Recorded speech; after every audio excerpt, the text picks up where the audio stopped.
Azərbaycana 8000 tabut gətirilib. Maraqlıdır, niyə? 2025-ci ilin yanvar-oktyabr aylarında Azərbaycana xaricdən 8000 ağac məmulatlarından hazırlanmış tabut gətirilib. Unikal, təbii ki, azə mən unikala istinad edirəm və deyir ki, hamısı da tabutlar Çindən gəlib. 2024-cü ilin gömrük statistikasında ağac məmulatlarından hazırlanmış tabutun ixal və ixracına dair hər hansı bir məlumat yoxdur. 2024-cü ildə olmayıb. Azərbaycanda dəfn mərasimləri əsasən İslam qaydalarına uyğun icra edildiyi üçün tabutdan istifadə məsələsi həm ənənəvi, həm də praktiki tərəflərə malikdir.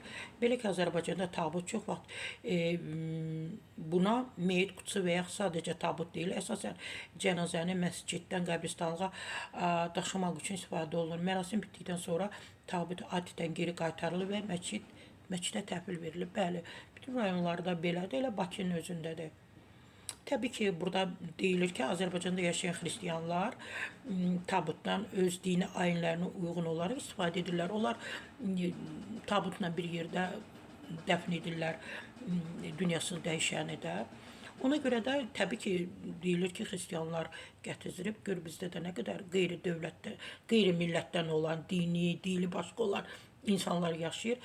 Onlar özləri üçün sifariş edir və ən çox da Çindən 8000-ə yaxın Azərbaycana tabut gəlib.